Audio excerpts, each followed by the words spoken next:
Yo, what is going down? It is the Fantasy Football Show. Y'all know the deal. Y'all know the drill. Here with my brother from another mother, Nick Wilcox. And on tonight, we got the homie, Tipp, Tipp Major, not to be confused with Tip Harris. What's up, bro? What's up? Yo, what up, man? I'm just, you guys don't mind me, man. I'm just a little distraught with some of the news that we just about an hour and a half ago now. I mean, bro, Ashton Genty, I've been beating the horn. I've been tooting the horn. I've been beating the drum. I've been driving the bus. I've been conducting the train. Bro, like I've been flying the plane. It's like everything that Ashton Genty was going to touch this year was going to be gold, in my opinion. And man, we haven't heard the news just yet, but it wasn't good news. The team was praying. The training staff, one report said that he didn't put any weight on it. Another report said he couldn't put weight on it. So that's a little bit different. That's different. Like where you helped off, like where you carted off, like man, there's a lot to know about what's going on. And Jesse Morris, Dr. Jesse Morris. Okay. Yeah. So immediately, I try to go to these doctor, but I went to Dr. Jesse Morris, and I was like, yo, I got to figure out what's going on. And he's just basically getting all the information as it comes out. So he was like saying in about maybe tonight or tomorrow, he'll have a little bit more clarity on the situation, but it can't be good, man. It can't be good. I hope it's like, if it isn't good, I hope it's a short time. It's not good, and not a long time. It's not good. But we'll see what happens. Yeah. No, we like I told you guys, man, we were drafting and like I was I drafted yesterday. Yeah. No, like I was like, we were at a point, man. There's an auction half point PPR, and I'll show you guys the screen or whatever here in a little bit, but like it was getting that point. He was like $60, and I was like, all right, like this might be my chance to make a move on him because the talent's there. Like it's never been like about the talent. Like last year, man, when we were in Canton, Tip, you and me, we were talking like Nick, all three of us were talking on the back end there about like the pick, and it was like Ashton Genty or Derrick Henry, and like my whole thing was just like we've seen Derrick Henry do it, and the talent is there for Genty, but like offensively, like we knew it was going to be an uphill battle for him last season, and even still, like he wasn't bad, but he was just like he was probably a little bit overdrafted, and then this year, obviously, like we know like what it was looking like with the the improvement on the offensive line, and obviously the scheme now, like it was it seemed like wheels up for him, man. It's definitely unfortunate, but I mean I guess we talking about it, we might as well just go on and get into it, man. Hell, Raiders expectations, as the kids say, IRL and fantasy. We talking about it now. Keep cooking. Live in action. Yeah, look, dude, I mean, it's been one hurt after another, one Band-Aid that we put on top of this wound, and yet I'm still here. I'm not going anywhere. I'm gonna deal with it. You know what, man? I'm the last couple of years that we've had, right? The last coaches situation, the last two coaches that we've had, it was just shambles, man, and we needed some direction. And it started with bringing in John Spytek. He has some sort of direction. He's won a Super Bowl or two. He's worked with some of the best in the business. And then that started there. Then you go start with Tom Brady, and you don't really talk about Mark Davis. He's just there for the money. The money aspect of it, but you don't really talk about him. But they have some leaders in that offense or in that organization, and it starts with Clint Kubiak, man. He is a leader amongst men. He doesn't say a lot, doesn't really rah the troops like a Dan Campbell will or Pete Carroll would have back when he was not Sleepy Pete with the Raiders. He's not going to do that, but he is meticulous when it comes to orchestrating an offense, orchestrating a team, and holding people accountable. And then you bring in somebody like Rick Dennison, who comes in there to work on the offensive line, which is some things that we needed help on. We needed help running the ball, and that is what we were going into this season to do. This might change things a little bit. This might change the situation. If it's really that bad with Ashton Jeanty, it might be one of those situations where we just throw our hands up and just say, well, maybe we should just go ahead and play Fernando and not worry about Kirk Cousins starting and he's hurt. I don't know. I'm not trying to go too deep into it, but as far as expectations, I was looking at it this morning. I was looking at, the Raiders' expectations, and I got them pegged at like 5.5 wins. This is going to drop them down a little bit, man, with the Ashton Jeanty news. This is going to drop them down. But I had them pegged at 5.5 wins. I put them at 6 as a that 5.5. That half could go either way, and I think that they could possibly get that 6th win. I think they go on a little mini streak at the end of the season. Denver's going to be resting their players, and Tennessee Titans is just not ready yet. And so those are the 2 games I think that can get them to 6. But man, this Ashton Jeanty news is definitely harping on that. So if it's bad, then I might have to knock a win off, man. That's how. I mean, Ashton Jeanty was important to the team. Brock Bowers is important to the team. Yes, you got Mike Washington Jr. By the way, pick him up in fantasy if he's on the waiver. He shouldn't be. He should have been drafting him anyway. But by the grace of God, if he is on the waiver wire, you better go ahead and put a couple dollars down too, because everybody gets win. Then But or if you're about to do some drafts, I know Joni, you just talked about it. I did a draft yesterday when I actually drafted Ashton Jeanty. But hey, it is what it is, and I don't have Mike Washington Jr. So it is what it is. It's a labor of love. This is why we do it. We do it because we love it, and that's why we're here to talk about it. Yeah, man. No, bro. Well said, brother. Well said. For sure. So you already talked about it. Like, obviously, should be like getting Mike Washington. Like, how high? If it is the worst of the worst, how high do you think Mike Washington goes now? I mean, Mike Washington, he was already a double-digit round guy. I think people are still going to say, well, he's a rookie. People are still going to say it's the Raiders. So they're not going to really be some people overlook him, just like now it might be a little bit more enticing because of how good of a training camp that he's had. So I look right now, he's got an ADP around 160. I would say I would move him up, maybe another round. So that would probably put him, if we're talking a 12-team league, maybe in the high 140s, low 150s. But that's just kind of where I'm looking to put him right now. It doesn't really move a lot for me because now I think that you're going to also have Dylan Laube. They were always going to have it. So the way it was going to work was Ashton Jeanty was going to get anywhere from 15 to 18 touches. And then Mike Washington Jr. was probably going to get anywhere from 8 to 10 touches, right? Maybe 12. But now, man, I don't know. It's just, I don't think Mike Washington Jr. is going to be in line for what Ashton Jeanty was going to get. Maybe no way. Mike Washington Jr. gets, now he bumps up to maybe 15 touches, 10 to 15, and then give, Laube or somebody else a shot at it. But yeah, man, this is crucial, dude. This is anybody seen Half Baked, look, Lord, if you're listening, help!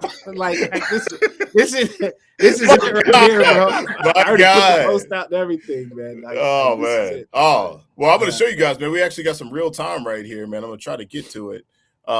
We got real time right here. Oh, man, if I can get real time, what? No more. I don't need no more news. No, real time right now, man. Mike Washington right now, man. Auction league. We're on the back end. $17. Oh, that's you. Yeah, 225 budget. That wasn't me that actually made the pick, but that was real time. He actually just went. How much did they bet on him? Or not bet 17, on him? 17 is what they got him for. $17? Yeah, it's 225 budget. It's a keeper league. 225. Okay. Yeah. So, what's the scoring format for the auction? It's half point PPR, Okay. 4 points passing, 6 obviously rushing and receiving. We got big play bonuses. But yeah, like that's I think that's real time, $17 in a real draft form for sure. So, all right, let's see what we got here. I guess my overall thing when it comes down to like the Raiders in general is going to be more about like I think the Raiders can still run the ball with Mike Washington. I think he's definitely someone that was definitely overlooked coming into the overall draft season, and now I think he really can provide an opportunity if Gentry's going to be out for, let's just say 6 to 8 weeks, right? I think in terms of how that goes, I think Mike Washington deserves to be in the category of like probably just right. I would put him up into in sleeper, for instance, I put him in the spot where he goes right around and probably right after like the Vikings like committee and Washington committee, where you're driving around like Chris Rodriguez and Aaron Jones and Jordan Mason and stuff like that. Potentially, he could go a little more higher if we find out like really concrete like worst case scenario news with Gentry. He'll definitely go higher, but I realistically think that he could end up getting like bolstered up to like that mid 10th round, end of 10th round, as well, potentially even the 9th if things get more steamed up for him. But that's just kind of how I see things. I think the Raiders still have like a ways to go. Like, like Kubiak was still talking about, still finding a number one receiver for this team, like consistently. And as far as Brock Bowers goes, like, what does that do for him? I think in terms of Brock Bowers, like, I think that just is something where it's almost similarly comparable to the Nico Collins situation, where it's like you're going to have a guy that's just going to get all the workload, all the usage, all the target volume, because obviously being the number one option. So does it change things too much for Bowers? I don't think so. I think it just really concretely puts him in a spot where he's very draftable in the middle of the second round. And I really don't. Pushing him up even more would feel a little irresponsible. But at the same time, like, would I fault someone for doing it? No. But I think overall, if you're drafting at the end of that first round, and you take a running back and you want to take Bowers, I wouldn't completely question anyone about it. But it'd be something where I probably still wouldn't want to do that just for roster construction purposes.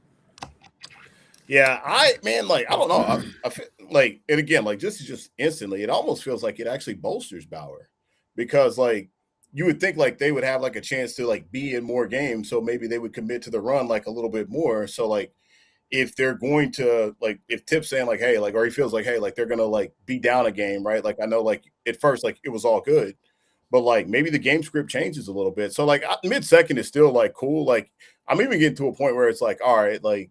Depending on like what happens like with your board, like there's a spot where like 2-3, 2-4 is foreseeable. Like, you know what I mean? Like depending on like what's out there. Cause I think most of us probably have like a player or two that we're like very like pessimistic on. And like if you get landed with like those two players potentially dropping in your draft, and then it's a situation of those two guys, like if it's I don't want to say CMC because he's back now, but like if it's like an Achane, right? Like there's questions about that. Like there's questions about that, and maybe like that's the move. Maybe if Christian McCaffrey, if you're in the draft, then like he absolutely does fall into the back of the, into the beginning of the second round. Like obviously you have to take him. You can't just let the man keep free falling. So I don't know, man. I think like it's definitely like the first like big curveball it feels like we've got like at the top of the draft, man. Yeah, I mean, I think Brock Bowers is going to do what Brock Bowers is going to do anyway. I didn't think that Ashton Gentry was going to get in his way. I thought they were going to feed off of each other. But, and I shouldn't even say – I shouldn't even have said it as if Ashton Gentry is for sure out because we really don't know. Right. But, I think that, but this definitely does make it more the focal point. But then now – defenses can also focus their attention on Brock Bowers even more. So, True. Nick just talked about it. Nick just talked about how Clint Kubiak got on a press conference and said that he feels like the wide receivers took a step back this past game.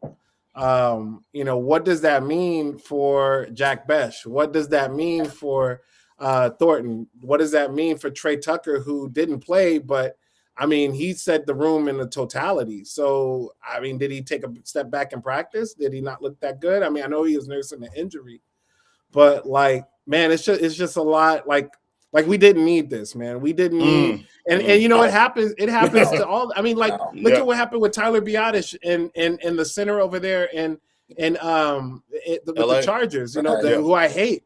And look at what they're going through. Like that it sucks. I hate the Chargers, but I don't want nobody to get hurt too. That's a different when people you'll even see even the Philly fan. That's why I can't stand Philly fans sometimes. When players are hurt, they'll go out there and this dude's giving his blood, sweat, and tears, and he just tore his ACL on the field that he loves. Yeah, he gets paid millions of dollars. Yeah, it's a show. But that's come on, man. Yeah, it's classless. Classless. Yeah. No, dig that. Get some class, Philly fans. Oh, here we go. Let's go. So Tipp, man, as a rising star in the industry, what are some ways people? Oh, stop! Look at this guy. Wow. You also gonna hit you with this. Come on now.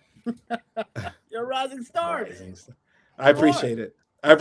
You've been in your man. I do work, bro. Yeah, man, you've been in your bag, fun. Dog. For sure, you've been in your bag. I appreciate it.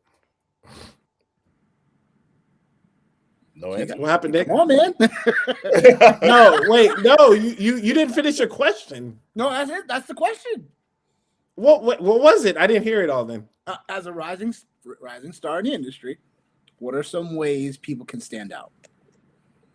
Oh, first of all, be yourself. Like that. That's the end all be all. Be yourself on here. If you want to have fun, if you want to talk the advanced metric stats, do that. I'm not saying I don't know that stuff. I do. I that's some of the stuff that I look at, but I don't think that the person that I'm talking to is going to really be caring about yards per route run or missed tackle rates and stuff like that.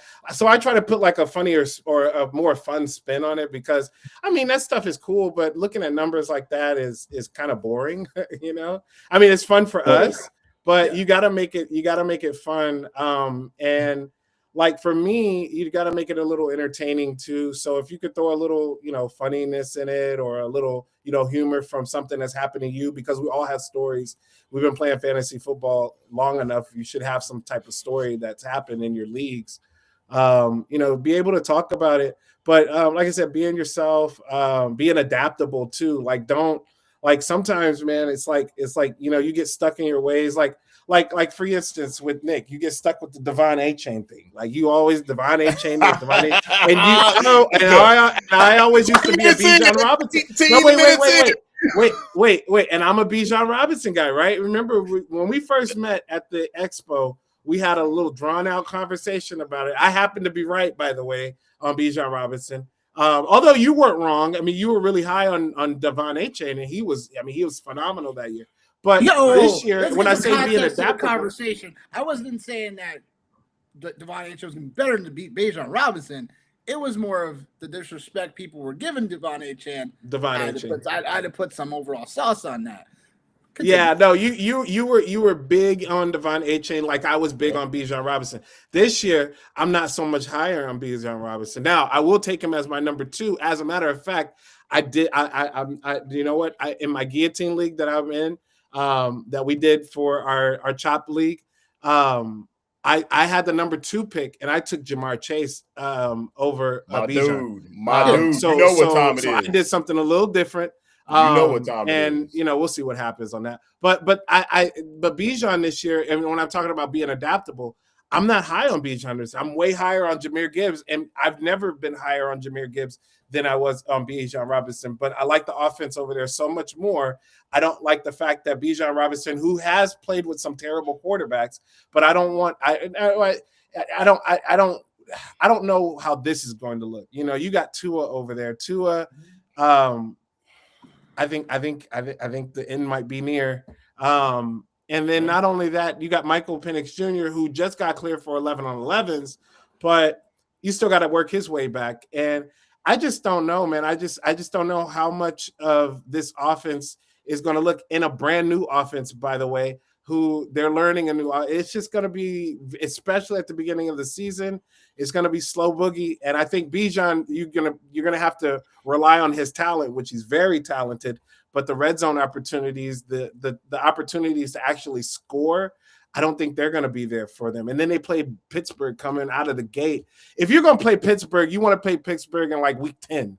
I see those terrible towels back there. You want to play them in week 10 because all of them going to be on the bench hurt. No, just messing. Different season, baby. Different season, different reason, baby. Different season, you don't want to play Pittsburgh week 1. Like you got to play T.J. Watt, Cam Hayward. You got to play all these dudes like when they're at full strength. Peyton Wilson, JPJ. Like, keep talking about it, baby. Yeah, like what are we doing? You are going to get destroyed, Atlanta. Like that is not a good recipe. And I'm not as high on Bijan, this year. So you got to be adaptable too.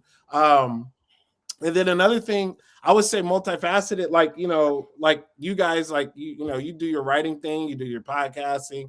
I do my writing thing, I do the podcasting, I could produce the show. And when I say produce, I want people to understand what I mean by that. I don't necessarily mean I could do the production behind the scenes as far as pushing the buttons and stuff. Like I can actually produce a show sheet. Like I can produce a show, write it out, put it down to what everybody, like I can actually do. Like I started doing that with Greg Kellogg, by the way, who really helped me out. He was like, I want you to write the show sheet. And I'm like, what? And he's like, I want you to write the show sheet. And, when I first started it, when, I started understanding what the show sheet is about, it's just really a layout.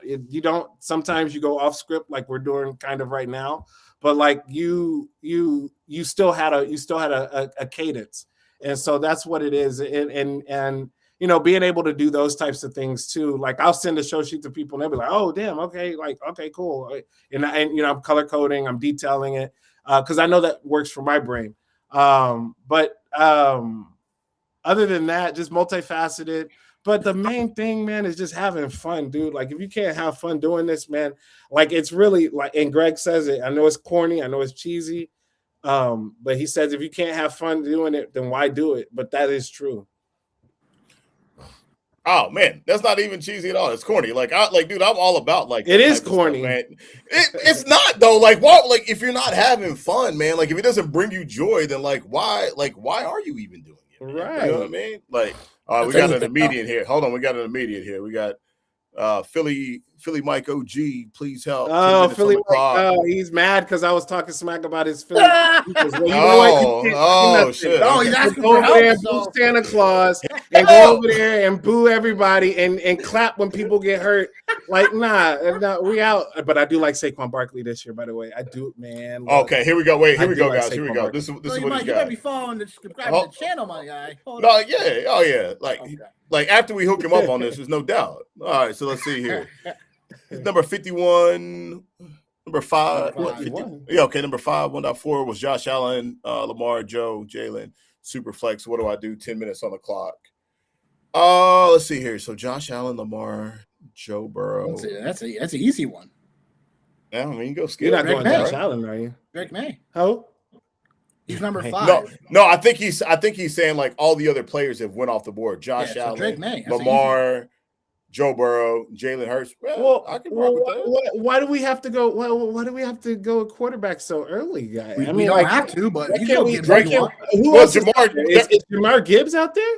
Jameer Gibbs, Bijan, and Chase, like a skill player. So like skill player. Go after one of them, dude. If none of those quarterbacks are available and Drake May's available, which I like Drake May, but still, I mean, like you can wait later and get another quarter. I just, even in Superflex, guys, I'm still waiting at quarterback. I'm not panicking when I see the quarterback run. Me too, but it's more. I think if you really set on quarterback, I wouldn't mind taking Drake May there. I think it's more though I think Jameer Gibbs best player on board right now. So I would take Yeah, it. if he, dude, I'm going after him. I was in a super flex league, and my quarterbacks, don't laugh, are Cam Ward and Baker Mayfield, and I'm not mad at that. But damn it, my No, my team Baker, I rock with, is pretty machismo.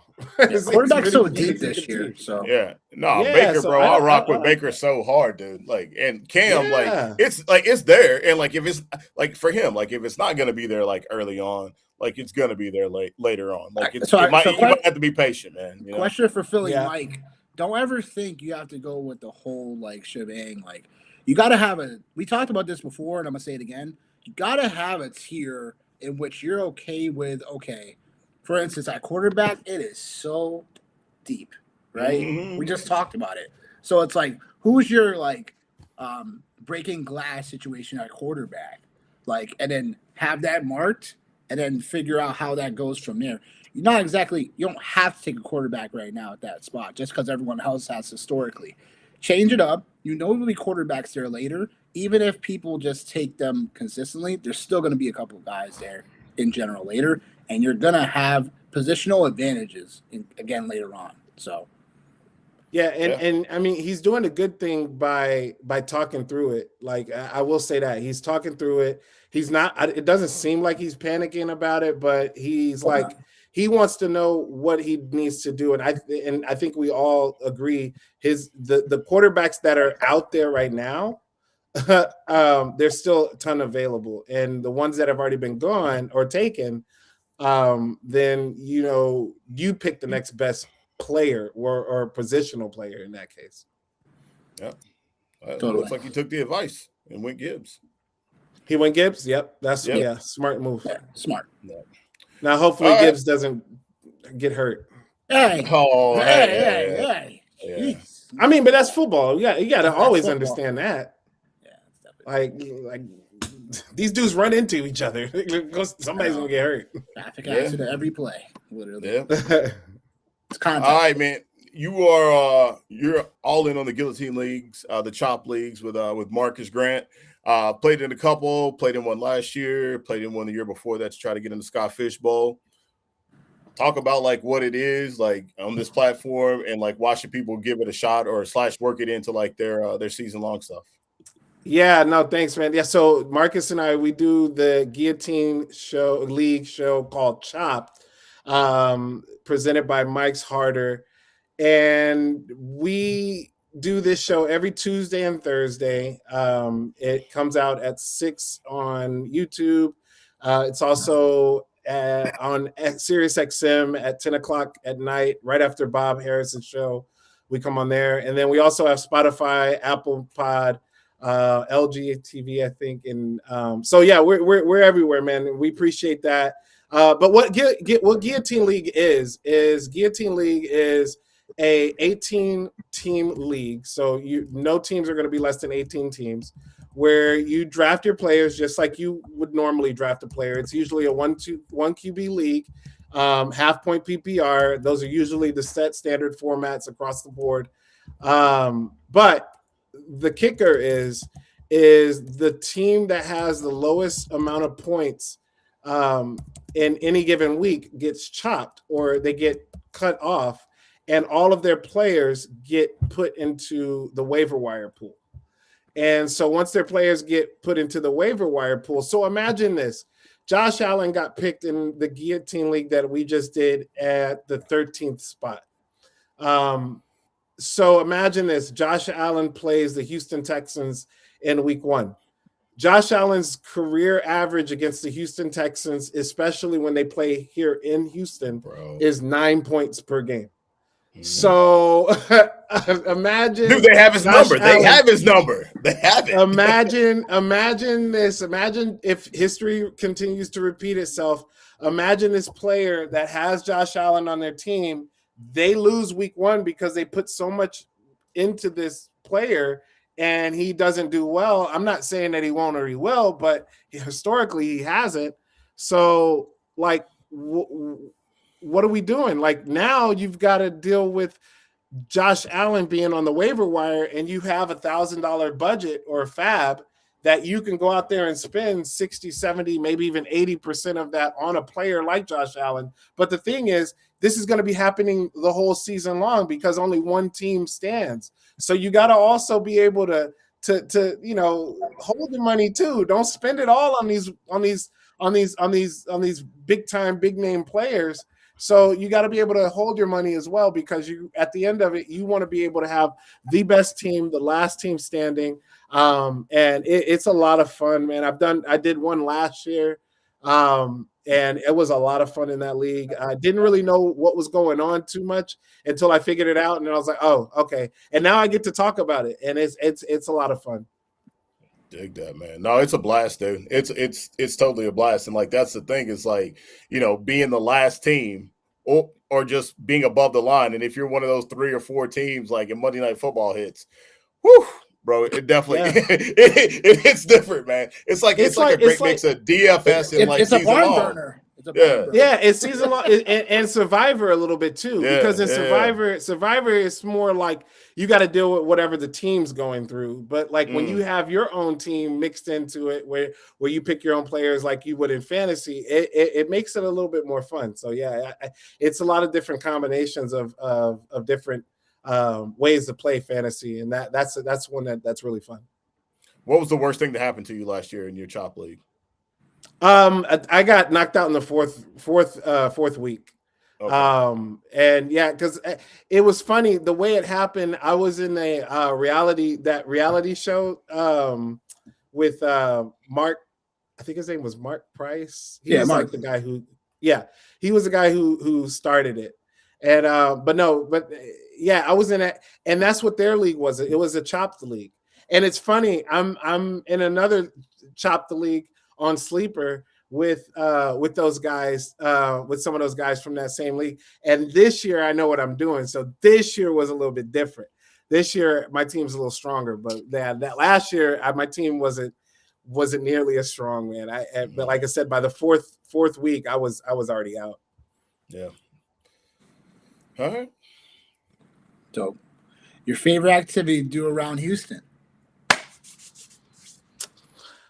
Man, I work out now because, dude, like I don't get a lot of time. Like me and my wife, like we work out. We live in the Woodlands area, which is like from the downtown Houston area, like I would say 45 minutes, but that's like literally everything in Houston.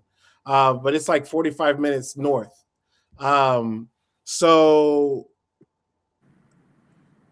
there's a bunch of like nature preserves and like walking trails and stuff like that. So her and I will go out to the walking trails. There's one like literally in the neighborhood we live in. Like we walk down the street and it's like literally like we're in the nature preserve. So we go out there and walk a lot. We do a lot of that. But as far as like hanging out, like I used to live downtown and we would do the hangout stuff down there. But it's especially now with football season, I'll be pretty much glued to the home here, the office here. Maybe getting a few days out here and there. But other than that, man, we just hang out with the family. We like to do like nature walks and stuff like that, or like we'll go to this place called Cidercade, which is like a big arcade. We went there once, and that was fun. We like to do water balloon fights or like water gun fights. We do a lot of those.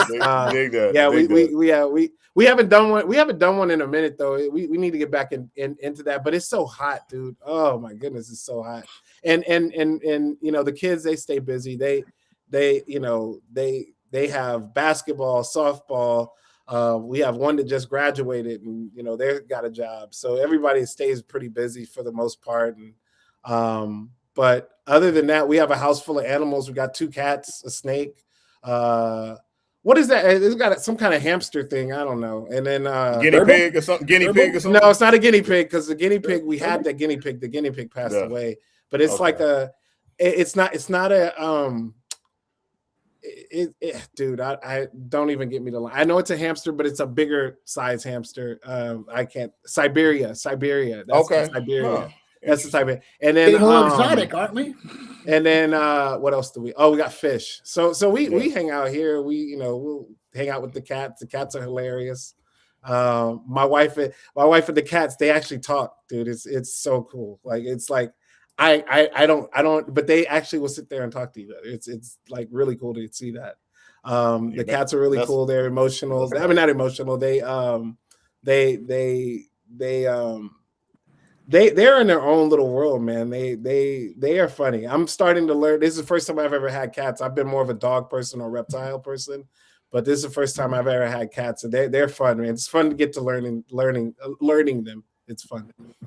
Man, your house sound about like mine a little bit, man. You got me beat on the exotic. You got me beat on the exotic side, man. We got 3 cats, 1 dog. We got 3 cats. Well, 1 puppy.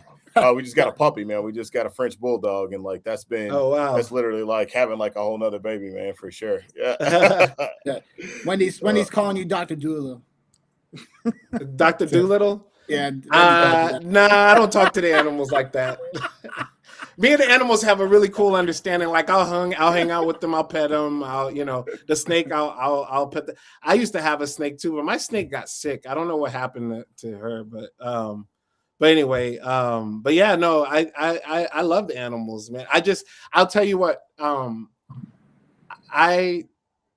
the way my wife takes care of animals is second to none. Like she is like, I thought I was, somewhat decent. She makes me look like a terrible pet owner. Like she is really good with pets, man. It's really cool to see. And Indigo, the oldest, Indigo is wanting to go to school to be a veterinarian. So that I see that too, because it's cool because well, it's not cool. I'll tell you the story real quick. So Taj, I call him Killer T because Killer T is a hunter, and Taj is one of the cats, and he went out there and so the first hamster we had, he killed it. The second, he's killed 2 birds. One bird he killed, and he didn't kill it. I shouldn't say he killed the bird. He harmed him very bad. But Indigo was like, came to the bird's rescue and boxed it up, took it over there to the animal, sanctuary or whatever, and took it. But see, Indigo likes doing stuff like that. Indigo likes helping the animals. But yeah, so like that, it's pretty cool seeing that, like seeing how everybody has different things that they do. Dig that. All right. So, who are the 2 safest players in your opinion to draft in this upcoming season's fantasy draft? And obviously, you can't say Ashton Genty now. Sorry.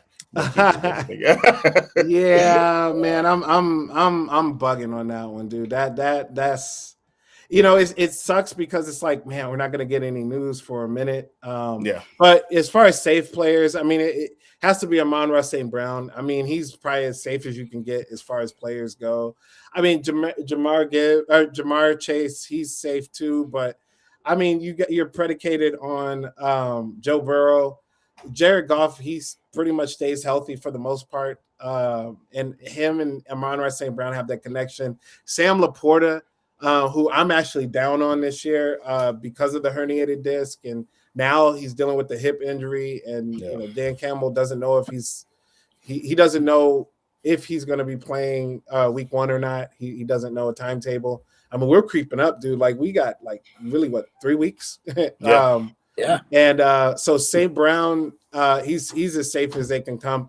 You want another wide receiver, or you want like a running back? It's up to you. I'll give you a running back. I mean, James Cook. Let's talk about him. Let's talk about him, baby. Let's talk about him. Yeah, please, because yes, I put in my rankings. I got him as the number 3 running back. I could dig it behind Jameer, behind Bijan, James Cook, dude. And it's funny. I was on Spaces last night, and we were talking a little fantasy, and I was talking about how like James Cook, like, dude, 2-3 years ago, I was like, I don't want James Cook. He's dealing with Josh Allen. Why do I want a guy who's got a running quarterback, a quarterback who's going to get touchdowns when he get in the goal line? Well, guess who? Like James Cook has had double-digit touchdowns the last 3 seasons, and so has Josh Allen rushing. And so like it doesn't affect him. No. And now they're talking about passing him the ball more. Yes, sir. Oh man, sign me up, please. I'm here for it, brother. Like Yeah. it's like it was a mix of that, man, and like too, like you said, like you just kind of didn't want him. Like it was like a really weird situation. Like he's not a big Yeah. guy, so you're just kind of like, like seen this show, like done it. But like all he's been doing, I think if I don't have it in front of me, but running back 8, running back 5. So like he obviously have double-digit touchdowns. Like the guy clearly has the ability to be like he's got RB1 capability, like RB1 overall capability, right? Like it's there. And then obviously like the coaching change for sure. That should play into it for him. But I am here for everything James Cook, man. And I hate it anytime. I've done like a couple of like little drafts, like nothing crazy. But it's like right like at 1.6 to like 1.9 all day long. All day long. Man. Yeah, I've got it. I got him a couple times as my 8th pick, and I was happy. I was like, I'm surprised you guys let him drop this far. I mean, it's not my and you can't throw shade at the players who were picked before him. But Christian McCaffrey was picked before him, and I definitely would take James Cook over Christian McCaffrey. Yes, sir. And another thing too, like we got to look at it like this. Look at who his brother is. His brother is Dalvin Cook. Dalvin Cook was trying to play just a couple years ago. He was still trying to play. And so James Cook is going to be able, he's been learning from his brother too. Like that is another element too that James Cook has, how to be a pro, how to stay healthy. Sir. I mean, Dalvin Cook had some healthy years, but how to stay upright, like how to do all those things. James Cook is getting that. And he gets to work with the best quarterback. Like it's hands down. Like James Cook is real deal Holyfield. Yes, sir. Yes, sir. Yeah, I think James Cook in general is like definitely a safe pick for sure. You can take high floor and sometimes high ceiling, and it's more about. I think there's still room for growth. I think there's underlinings in terms of receiving metrics that Brady could get him overall going too. Especially if Josh Allen's got to throw a little bit more. We're talking about a guy that definitely has the number one RB1 capability too. So yeah. All right, Tipp. Who are you labeling as risky, and why?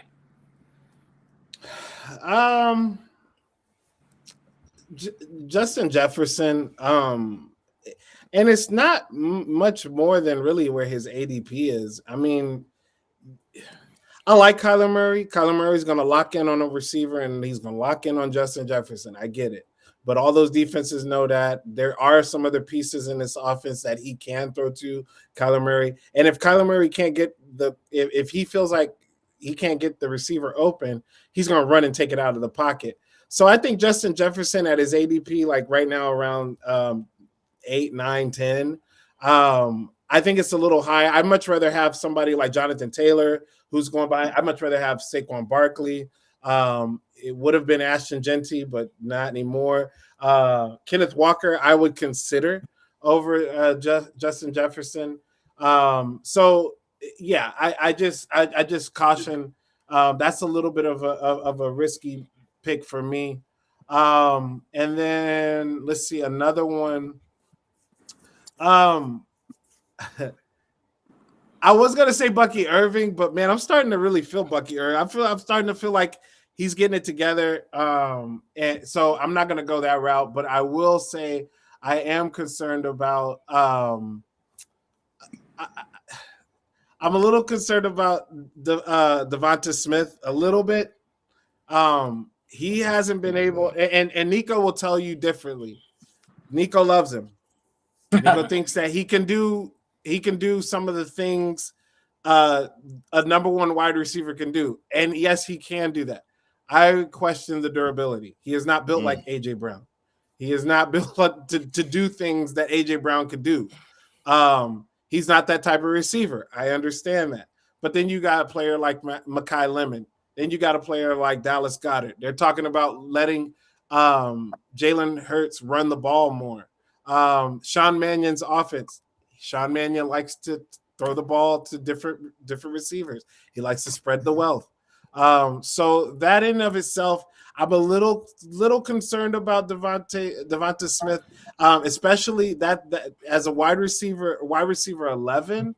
You got Justin Jefferson at wide receiver 5, ADP at 8, but wide receiver 5, or sorry, at 10, but wide receiver 5, and then you got Devonta Smith at wide receiver 11. I'm looking at Chris Olave, Zay Flowers. I'd rather have them over those two. I'd rather have Johnny loves Zay Flowers. Abuka was cool until he got his foot hurt or his toe. But I would definitely take Lab McConkey over both though. I love Lab McConkey this year. I think Lab McConkey's in for a big year. So yeah, no more Keenan Allen. Like Lab McConkey. Lab McConkey has an opportunity to finish as a top 10 wide receiver. Easy. Ooh, all right. Maybe even top 5. He could if the stars align, he can get in that top 5. You just made the short, brother. You just made the short. Yeah, you just made the short. Sure you're not charging at this point. I think you can finish wide receiver 1 category overall, but top 5 is pushing it. Top 5 is pushing it. Jamar Chase will have a little something to say.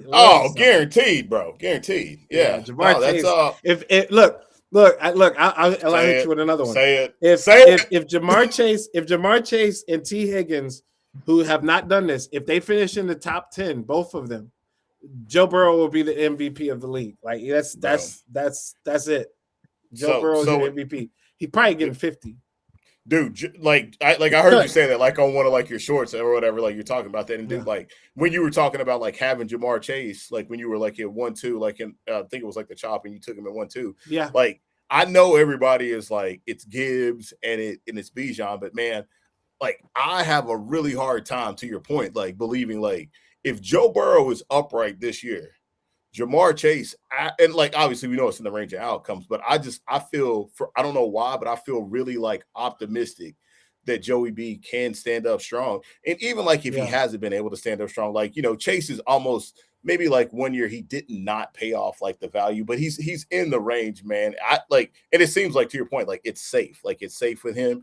But yeah, that's a pretty spicy take, man. Like over Justin Jefferson and over Devontae Smith, huh? I love it, man. I love it. Whew. Yeah, I mean, it's something that you probably would never do in drafts, but I mean, if I waited, if I got 2 running backs, right, and I waited and I didn't get Devontae Smith, or if I didn't get Justin Jefferson and I got Lab McConkey, I'm not mad. Yeah, fair. Oh, that's fair. Mad. No, that's cool. I'm like cool. That's fair. Because I got 2 solid running backs most likely, not named Master Genti. And then I've got somebody in Lab McConkey who I think can be a wide receiver 1. Love it. All right. 1 running back not named Devon Achane you were not drafting. Let you guess who came up with that question. Let you guess who came up with that. Right, I'm definitely not. Like, look, Kevin Patullo and Bobby Slowick, please stand up. I'm not picking anybody on the Dolphins team. Amarian Hampton, I've been flip-flopping on him. I really did flip-flop on him because at the beginning of the season, I was like, nope, Kamani Vidal. I think that, when they got Mike McDaniels, I was like, Kamani Vidal, don't forget about him. And then they went out there and they got Keaton Mitchell. And then I'm like, oh, wow, now they're really mucking it up, So they're making it into this weird timeshare thing. And then I'm like, nah, everybody's talking up Amarian Hampton. Mike McDaniel's talking him up, saying that, all he has to do is run and run fast. Well, you got Keaton Mitchell to run and run fast. Like, yes, I mean, like, I don't know. I got a feeling that the Amarian Hampton managers, he has a RB ranking of RB 11 right now. I think we're going to be a little disappointed, man. I think you're going to be one of those. Some weeks you're going to be like, yeah, and then you're going to be like, where did he go? It's just going to be a little disappointing. I don't think it's going to be consistent enough. Not for an upper echelon like that. And that's funny. I'm looking at Fantasy Life's rankings right now. They've got Amarian Hampton. So he doesn't beat his ADP price? Huh? You don't think he beats ADP price? Let me go look what his AD. I'm looking at the rankings right now. Hold on, let's see. So his ADP is, well, how do you look it up here? His ADP is 204 is what I got him yeah, at. 2.4. Yeah. No. Really? Whoa. I'm not understanding. I don't think he. I'm not understanding why a lot of people always start getting cold feet about Hampton. You got to understand that there's always a good thing when it comes to having another talented back. We're acting like Keaton Mitchell is going to like really severely cut into Hampton's workload. I don't necessarily see it that way. I see it in a way that you got to have that because that's just the nature of the league anyway, committees in general. In terms of Keaton Mitchell, I know he's talented and he does it in a way when he has some, limited touches too. But I don't think it takes away from like Hampton's like complete upside. And I don't think that I think Hampton could still definitely be his ADP price of a pick 204. I still think he ends as like your overall like RB like 7 or 8. But it's more about like it's such a I feel like it's a correction that I'm willing to take on because of the setup that's in place, right? I think the offensive line, we know it's a little bit already banged up a little bit, but it's more about like the Chargers anyway. We're expecting that. And as long as I think the nucleuses like and pieces stay in front, like if Vlad goes down with injury or Herbert then gets banged up, then we start shifting towards Hampton, maybe not really teaching his whole potential. But it's more about I just don't understand when people were Keaton Mitchell and still talking about Kamani Vidal like he was actually doing something. Like, let's be real. Hampton's still the guy in this overall offense, and I don't understand why people like are such like bringing it down to the point where we shouldn't even be drafting where he is now. It's like I think it's the opportunity thing, and so look, I'm looking at some of the players that are going after him, and this is on Fantasy Life. I'm looking at Devontae Smith, who we just talked about, Trey McBride, who I really wouldn't take a tight end. George Pickens, I would maybe consider. I would maybe have George Pickens consider. Chris Olave, I would take over Marion Hampton right now. Ray Rice, Rasheed Rice. No, I wouldn't do it. Actually, okay. So you make a compelling point because there's a lot of players here.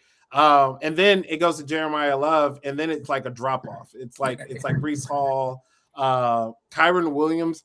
Kyron Williams, I don't know why. Now that's one I don't know why he's been dropping so much. And I get talk about it, brother. Talk about it. Talk about it. Oh wow. Well, is it the Blake Corum effect? Because I mean, what did Sean McVay just like? He trusts this guy. Yes, sir. And all he's gonna do is fall into the end zone. That's all he's gonna do. Even if he falls into the end zone, like worst case scenario, if he falls into the end zone twice in 50 yards, okay, cool. I think there's merit to the Blake Corum thing, but I don't think. Once again, it's one of those situations where we're talking about Kyron Williams, who's still like gonna be the RB1 here, but it's more like I just feel from a schematic standpoint, the Rams are gonna have to run the ball more. So that shouldn't take away from the upside of Kyron Williams. It's more about Blake Corum will have some more opportunities, but it doesn't take. I feel like it doesn't take away from the touchdowns perspective of like where we've seen Kyron Williams. I think he still finishes a double-digit touchdown scorer. Kyron Williams last year had 75 red zone touches. Blake Corum had 29. The year before that, Kyron Williams had 85 red zone touches. Blake Corum had 8. The year before that, Kyron Williams had 71 red zone touches. Kyron Williams is getting when they get into the red zone, it's Kyron Williams' ball. I'm not saying that Blake Corum won't get in the red zone. He won't have any opportunities, but I just don't see that stopping this year, especially when the offense is supposed to be even that much better. And Kyron Williams is the guy in the passing game. Like Blake Corum is he's null and void in the passing game, man. So he had explosive plays and he's an explosive runner, but like for what the Rams do, like the Rams were like an in between the tackles type of running team, and like that's where Kyron crushed it at. Blake Corum, like it's really like a yin and yang thing, just to go like full blown is like what the other one isn't good at, the other one is good at, and that's just there's only like one thing for Corum, and it's like outside the tackles, like that's what it is. And like you said, like he's gonna get carries, man. Like that part of it, like, definitely isn't going to change. Yeah. Yeah. Mm-hmm. Okay. Bench mob time. So Tip, what we do on every episode with every guest is that we go over bench mob. So what bench mob is that you're picking one quarterback, one running back, one receiver, and one tight end after 11th round or later. After the So 11th round. yep, Yeah. so 11th round or later. Okay, So let's so start my with your tight quarterback. end. Oh, okay, okay. Let's start with your tight end. No, my tight end's easy. It's Terrence Ferguson.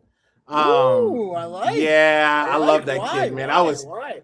Oh, dude. Well, because we just talked about how good I think the offense is going to continue to be, and they need a third option, and I think he's their third option in the passing game. Yeah, I know they got like 80 other tight ends on that team, but I'm not worried about it. He's the pass catching guy. So he is the one that I like in that for that one. So for the tight end, I'm going Terrence Ferguson all day, every day, bro. Like it's not even, it's a no-brainer.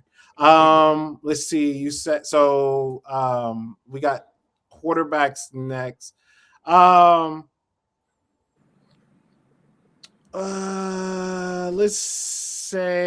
talk about Baker Mayfield. Baker Mayfield, we talked about. Okay. Yeah, he's another one. We talked a little bit about him. He's mad, he's upset, he's not getting paid. So that's one another reason. And he just looks like he's already ready. Like I haven't watched that preseason game yet. I'll probably try to sneak that one in tonight. But I did see some of the press conferences that he's had, and he looks irritated. He looks like he's ready to prove the team wrong and prove that he is supposed to be paid. And then you've got some good weapons as well. You've got Jalen McMillan, and you've got Emeka Ibuka, Cade Otton. I don't think a lot of people are talking about him. There's a lot of Chris Godwin. Chris Godwin. That's it. That could be a wide receiver that's probably not taken out of the 11th round. Let me see. No, I don't want to talk about him. I want to talk about somebody else. But anyway, he's taking yeah. But Chris Godwin, he's still there. Like there is an opportunity, and both his running backs catch passes, or Bucky Irving and Kenneth Gainwell, they catch passes. And then, but you got Sean Tucker too. He's more their running guy, more their goal line guy. But I just really think that Baker Mayfield, it could be your quarterback. Wide receiver. I'm gonna do a rookie, Jacoby Lane. We knew this was coming. So I drafted him in the rookie draft because I don't watch a lot of college football, but I did hear about this kid, and I was like, if he gets the right opportunity or goes to the right team, someone like the Ravens, or someone like, somebody who needs I said another team. And if he goes there, then this could be something really good. And he's doing nothing but that. He's proving time and time again that he is reliable. All of the stars on offense love the kid. When he makes a dynamic catch, they go and high five him. They're giving him dabs. They're giving him props right away. He makes plays after play. He looks like one of those guys who can also do those nice little slant routes, a la Michael Thomas Jr. And you know what? It's funny. Declan Doyle actually I've seen that. Referenced him to that, or kind of like said that, he kind of cut off that same mold of Michael Thomas Jr. too. And yesterday he ran a route that looked like a Michael Thomas Jr. route. And I was like, oh, snap, here we go. And so this kid here, he's 6'4", got good size. He's a little inconsistent with the catching sometimes, but I mean, that could be taught in the game. And then Lamar Jackson throws a really nice ball. Like, I think he can throw a ball to him that's a catchable ball. They need a secondary receiver to help Zay Flowers. So I really like Jacoby Lane a lot. And then what position am I missing? A running back? Yeah. Let's go to Braylon Allen. I've been on the Braylon Allen train for a minute. They call him War Machine, or they did last year, and then he got hurt. So I'm still back on Braylon Allen. Breece Hall is a little banged up. They're going to run the ball. They're going to use Frank Wright. That's what he does. He runs. He's a balanced attack. So they're going to run the ball. Braylon Allen's going to be in the mix. So I like him. I like Braylon Allen. All right. A really solid squad. It's a really solid squad. Yeah, no, it ain't too bad, man. What's a bonus? What's a bonus for the people out there? What position? Don't matter. If we're gonna go wide receiver, all right. Since we kind of were a little somber on the Raiders earlier, I'm gonna talk about Trey Tucker. I think he has an opportunity. I don't know where that came from with Clint Kubiak, and because Clint Kubiak had said at one point that he trusts Trey Tucker is building trust with him. And usually when you build trust with somebody, usually when you get a little bit bigger over the offseason and you are that fast, like those are all things that you want to hear from your coach. And so Trey Tucker is a guy that I think, and now with the Ashton Genty possible situation, they might try to utilize him out of the backfield, maybe not running the ball out of the backfield, but lining him up back there to get mismatches with linebackers and stuff, because the dude is like blazing fast. So they might do some things with him. So keep an eye out for Trey Tucker. I love that. All right, brother. We are here. We are at the rapid fire segment. So we're going to rip off questions, answer them as quick as you want to, explain them if you want to. It's your time. So first question I got for you. Tell us about your home league.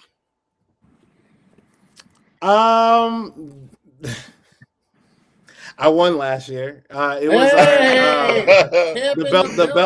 the belt will be here soon. You will see it above my head. But it's a bunch of guys that it's a dynasty league. We've been playing for a little bit now. It's fun. Some of us have moved away. I know we got a couple people in like the Boston, Maine area. We got some people here in Houston. And some people in California too, but I mean, really, it's me and my friend Jamie. We kind of try to keep it together amongst ourselves and a couple of people who are in the league too that live here in Houston. So we try to get together once a year. We didn't get together last year, so I'm gonna try to really make it happen again to where we get together. Unfortunately, the drafts have not. They've been online as well. We just did an online draft, but we talked so much. Like we've got a big thread, and all we do is talk smack all day long, dude. It's very annoying. But it's fun. But I'm telling you, we get in it. It's called the Khalifa League. That should tell you enough right there. Them dudes are a mess, dude. They are crazy. But they're real cool. They're cool guys. I did win the championship last year, and so yeah. So hopefully I can repeat. But it's gonna be tough, man, because I do have Ashton Genty on my team. Not you. I can't believe that. All right. So obviously you live in Texas. So, and I know you like music a lot. So about to get ready to hit you with some music stuff. Pimp C or Bun B? Ooh.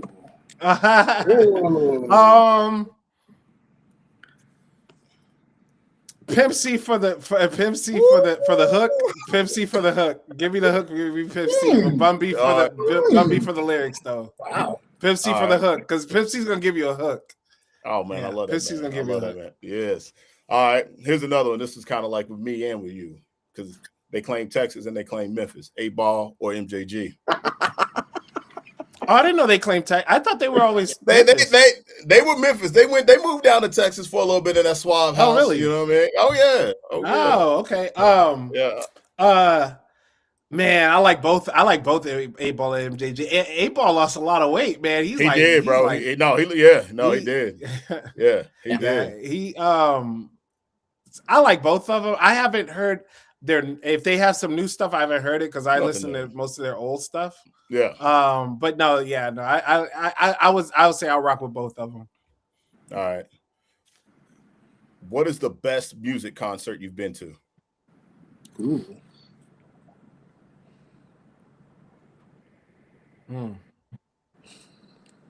Okay, so This is turning into like one of my favorite segments, man. I'm starting to love this, man. I'm starting to love this because it's like, we get everybody like thinking, man. You know what I mean? Like we go from like football to like your Because thing, I man. remember I went to the Def Jam tour back when it was like DMX and Okay, Nas, and I okay, think Jay-Z was it. okay. I think All right. I think Redman and Method Man were like Okay, all right. I went to that concert, and that concert was bumping. I mean, like there was an aroma in the air. It was just sheer out madness.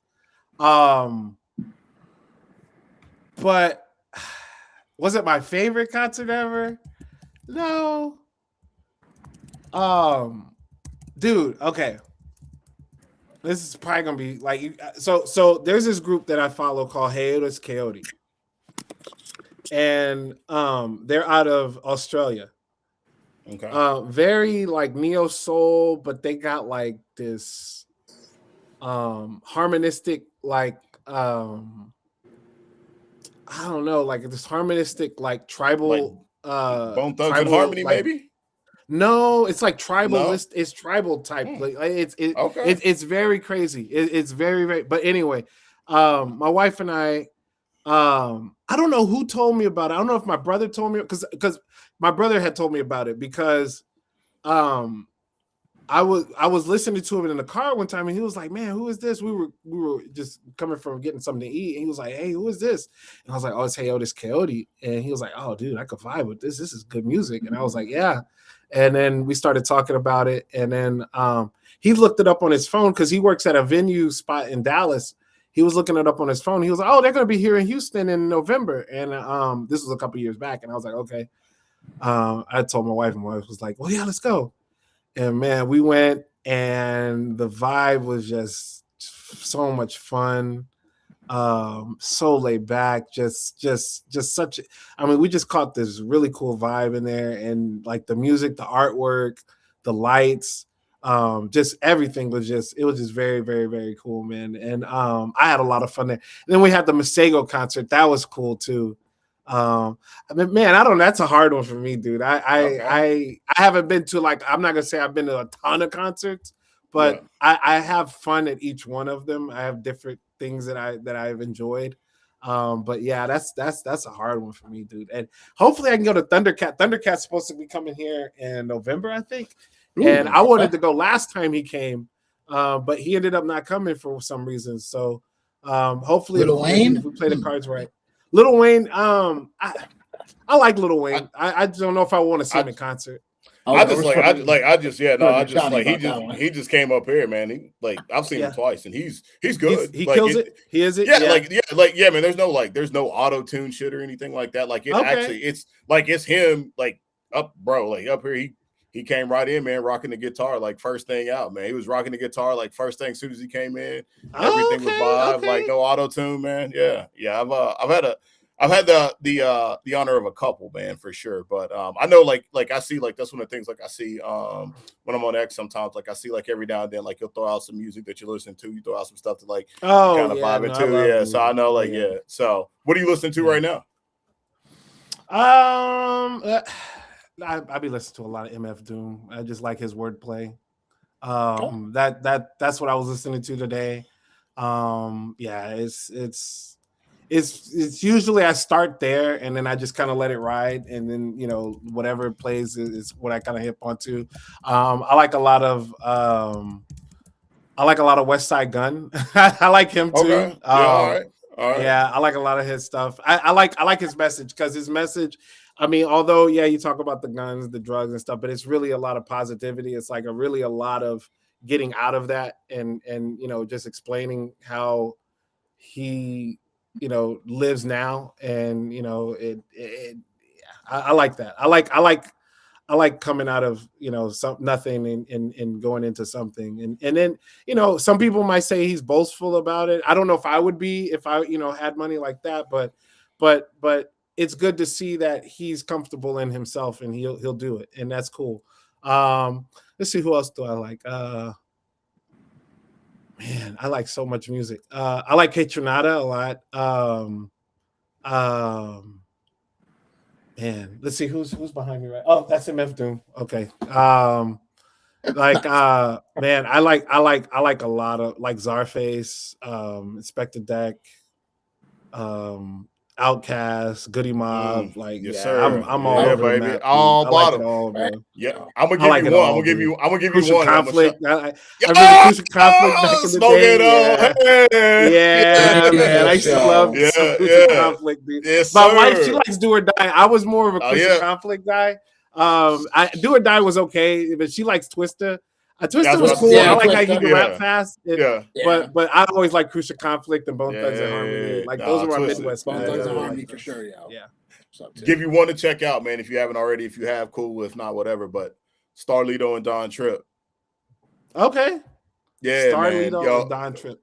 man, fire, sir. Fire, And you know fire. who else? I'm starting to like Larry June a lot, and I'm starting to like Yeah. Boldy James. Those two dudes, like I'm really Yeah. liking those two Yeah, dudes. okay. All Starlito right. and who? And Don Tripp. They got like they Starlito. both make music as grind hard. They both make music like independent, but they have an album called Step Brothers, or they have multiple albums called Step Brothers. But like they make make some fire, man. Make some fire. Okay. Cool. Tim, your favorite superhero, my guy. I'm not really a big superhero guy, but if it would probably be Spider-Man. Yeah, it's just because that's what I grew up. Like my dad always was like, "Oh, that's Spider-Man," and I would be like, "Okay," and I like him. He's a little kid and he can shoot webs out of his hand. So that was probably my yeah. But I really I like the Avengers and stuff like that. I like watching the movies, but I'm not really a big comic book guy. Okay. Favorite movie of all time. Oh, that's another hard one. Yeah. It's like music and movies. I always go to the comedies, and I always go like to the old school comedies, like Coming to America. Let's do it. Yeah, like let's see. I like Grown Ups a lot. That's a funny movie. I like how they rag on each other. That's just hilarious to me. And then but that's not my favorite movie. I don't know, man. I got a lot of movies I like.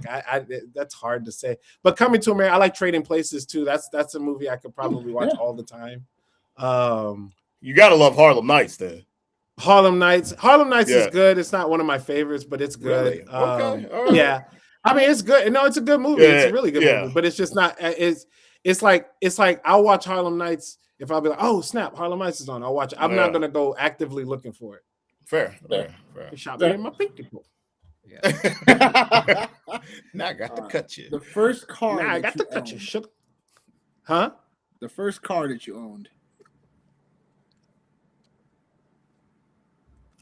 Oh,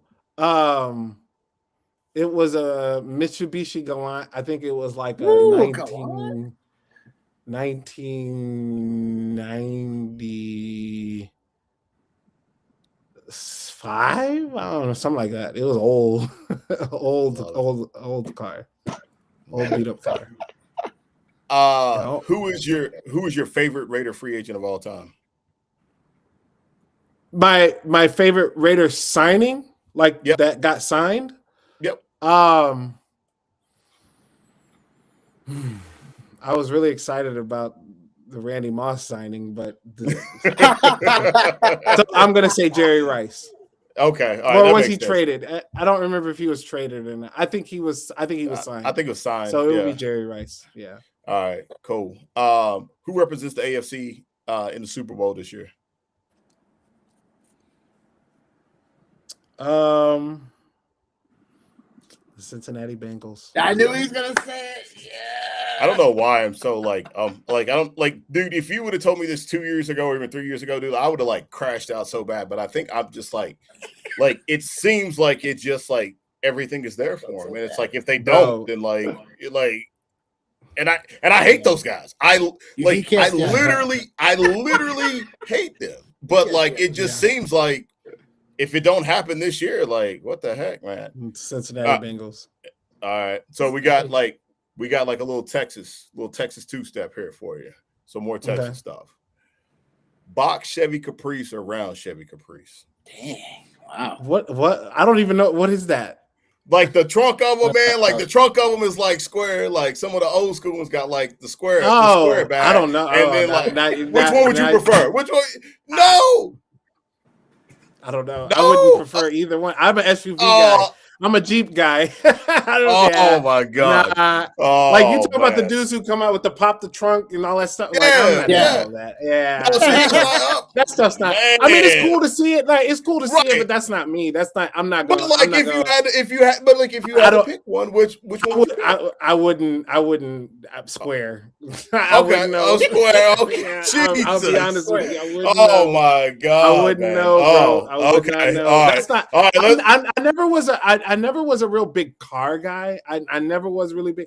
I was just like, if a car can get me from point A to point B, I wasn't one of those kids that was like, I want a Bentley or I want a Mercedes Benz. I was like, oh, I like the Jeep. Like the Jeep's nice. And, I had a Jeep and I was like, okay, cool. I got my car. But I mean, that's just, I'm not a really big car person. Okay, all right. It's just like I thought. I was like, oh, like rims and stuff like that. I was more like, he's from Texas. Like maybe like he's in that. Like, well, no, like I was more into as a kid. I was more because you had kids that were like, I don't know if you guys remember, we had the East Bay book. Like, yes, that was yes. Oh, like we would sit over there and salivate over all the sneakers that we were not getting, and just sit there and look at all of them. Circle. And I had another group of friends who would sit there and salivate over rims and stuff. And I'm like, dude, you don't even have cars. What are we looking at rims for in middle school? Like, what's going on? My God. Okay, whatever. You guys are dumb. So I'm gonna go back to the guys that are looking at shoes at least. And so like no, I was never into that stuff, man. Okay, I was always into music, sports, and shoes. Those were my three things. All right, dig that. So Friday Night Light video games for a little bit. Yeah. Okay. So while we're in Texas, Friday Night Light version here. So got a couple of players that played high school football in Texas. So just either or, JSN or CeeDee Lamb. Oh. Damn, I like both their games, but I'm gonna go. Oh man, that's a tough one. I'm gonna go CD. No. I'm gonna go JSN. I'm gonna go JSN. Just he's a little bit smoother out of his breaks. I've noticed. That's just the only thing. But dude, I mean, it's not to say CeeDee Lamb is not smooth. He is smooth as hell. Yeah. But I've been noticing. I think JSN got coached up by Cooper Kupp last year. And that's fair because he was running some routes that I was like, oh, that's a Cooper Kupp route. I was like, wow. I was like, okay. So I really grew fond of JSN last year. So I'm a big fan of his now. Okay. Jalen Waddle or Garrett Wilson? He's from Texas, Garrett Wilson? Yeah. Yep. Both of these guys, they played high school. Yeah, these are just guys that played high school football in Texas. Okay, Garrett Wilson. Who else? Oh, Jalen Waddle? Yeah. Garrett Wilson. Yeah, Garrett Wilson. Okay. He's magnificent, dude. He's an amazing. He is a catch magnet, bro. Like the ball just goes right to him, and he just always gets it, dude. He's phenomenal. I love watching Garrett Wilson play. I wish he was on with a better quarterback on a better team, man. I'm here for it. My favorite value right now inside of Although I'm not. I think Gino can get him the ball. I think he'll do something. Bro, listen, talk about it. Jonathan Brooks or Aaron Jones? Give me Aaron Jones. I mean, yeah, Jonathan Brooks just hasn't done enough yet. And Aaron Jones has done way more than enough. Ashton Genty or Devon Achane? I hate do this, man. Come on, you already know the answer, bro. You already know the answer. No, I like Devon Achane. I think he's from Missouri City, which is not. It's like in the Houston area. Yeah. No, I like Devon Achane. I'm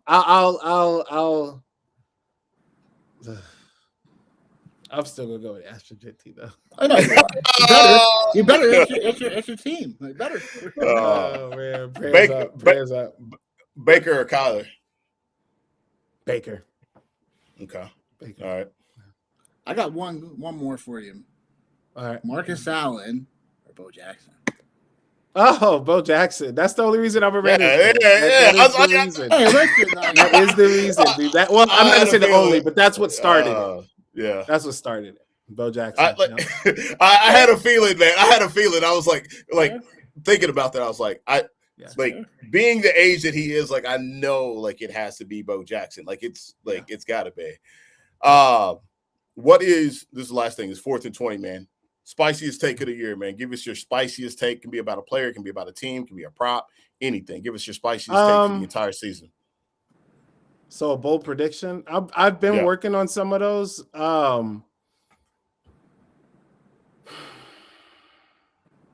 I think I kind of told you the one about the Cincinnati Bengals one. I'm gonna hold on to this one. So in his rookie season, Saquon Barkley had 92 receptions, I want to say. I think this year, he can get back into the. I would say this. He can break his rookie receiving record. So receptions record. He'll break that this year. Okay. Yeah. I'll rock with that. I'll rock with that. What makes you so confident in that? I mean, I think there's a lot of opportunity because of the AJ Brown situation. He's gone. You're dealing with some wide receivers who are really, really good, but I don't think any of them are for sure alpha. And then the other thing too is I don't think they want to have Saquon Barkley running in between the tackles so much. So I think what they want to do is get him out into space. And the best way to do that is to throw him some dump passes like they did to Christian McCaffrey last year and get him out in space so he doesn't have to take all these hits. So I think that they do that a little bit with Saquon Barkley. I think that, his carries may go down a little bit because you got Tank Bigsby there as well, but I think that his receiving goes up. No. Not crazy to think about. No, like because I actually did say that. I was like watching like NFL Network one day, and they were talking about Sirianni was talking about how like he and Mannion like to be able to get like outside like with more zone runs on the outside to get him into space. So that makes perfect sense, bro. Perfect sense. Yep. All right, man. Well, listen, let everybody know where they can find your work at. You know what I mean, and all that good stuff, man. Before we get ready to shut it down. Yeah, man, I appreciate it. So I'm Tipp Major. You guys can find me at Tipp TIPPMAJOR. But really, look, if you want to really, the best way to find me is to go to our podcast page, the FF Space Podcast. So that's where I am on there with Nico, Natter, and myself. You guys can find all of our stuff there on our webpage. All of our link trees. It'll take you to all of our things that we have, all our social medias on X, on Instagram, Spotify, Apple Music. It'll take you everywhere. YouTube. It'll take you to all of our sites so that way you can find me. So that's the best way to find me. Also, if you want to listen to me in podcast form as well, you can also hear me on the Guillotine Show Chopped with Marcus Grant every Tuesday and Thursday. Tuesday, we are on Sirius XM at 10 o'clock right after Bob Harris and the Football Die Hard Show. So you can check me there. We also are on Spotify, YouTube, Apple Music, there as well, LG. And so you guys can check us out there. And then I still do things with the sports affiliation from time to time. So, I popped in yesterday, and did a show with them. I'll pop on throughout the season. Two last things. First thing is I am also writing for Fantasy Life. So I'm producing an article right now. I said, whoop. Oh yeah. So with Matthew Berry's Fantasy Life. So I just produced an article that I'm going to have out probably Tuesday. So I'm doing stuff with them. And then just confirmed yesterday, me and Scott the King Angle. I told you about this, Nick. I'm going to tell you about it too, Joni. We have been doing a space on X every Sunday morning for the last 3 years, 2 years, 3 years, where we answer sit-start questions right before the game start that week. You guys are more than welcome to come on. If you have something to say, you're more than welcome to come on and say it. If you have questions, you're more than welcome to ask questions about your team. But yeah, you guys are more than welcome, dude. Like we have an absolute blast for about 2 hours. So every Sunday morning at 10 o'clock or 11 a.m. Eastern, Just come hang out, ask questions, have a bunch of laughs. Me and King, we get into it. And I just can't wait to do it with them another year, man. This is going to be exciting. Dig that. Dig that. Well, listen, man, we appreciate you jumping on, man, making time for us tonight for sure, sir. man. We actually, yeah, man, we had a blast for sure. Obviously, we had no idea that it was going to come with, the gray cloud that it's been hanging over the show, the entire show. We had no idea this was going to happen. This guy's probably like, yeah, I'm going to wait a little bit probably before the next time I hop on here because, we had this great cloud. Yeah, man. Yeah. The day that will live in infamy. Yeah, for sure. Well, Man, we but still haven't. Have you guys heard anything? Let's see. If we no, can break there was a something couple. online. I won't hear anything until tomorrow. Yeah, there was a couple people. Oh, that's not good. That's not good news. No, oh, Haywood. This is what Haywood he was saying here. Some sites reporting torn ACL, possibly nothing official yet, though. Yeah. And then actually, we'll rip a couple questions before we get out of here too. Actually, because they were here and I didn't get a chance to get back to them. Real quick, Mendoza in Atlanta. Like, what's your take on that right there? Fernando Mendoza? Yeah, what do you think about his starts? He asked that because of what happened in Atlanta. In Houston, you mean? When against the Texans? And maybe that's what he means. It says Atlanta right here, so I don't know what he's preferencing. Yeah, I mean, so the first game, he looked sharp against the Cardinals. He looked ready. But then again, it's the Cardinals, right? So you had to take that into consideration. He did have one play or one pass where he was supposed to throw an out route, and he rushed it a little bit, and it was an inaccurate throw. They didn't get intercepted or anything, but there was one play that I saw. I was like, that you just needed a little bit more timing on that one. But then you go out there and you're playing against the Texans, who I think is probably one of the better defenses in the league, if not the best defense in the league. And then he goes and he plays against the second string and doesn't look good. He's not quite ready. He's just not quite ready. Not against a defense like that. And and you've got a defense like that in your division in Denver. So I think he's going to be great though, man. He is going to be an absolute dog, but he's just not quite there yet. He needs a little bit more. He needs a little bit more. And I think they're taking the right approach with him. Yeah. All right. And this action Genty doesn't help because with a young quarterback, you need a good running game. Yeah. For any young QB, that definitely helps for sure. All right. Well, listen, brother, we definitely appreciate it again, man, for you hopping on with us. For Tipp Major, aka not Tip Harris, my brother Nick Wilcox, the Fantasy Football Show. Y'all know the deal. Y'all know the drill. We'll be back at you guys on Wednesday.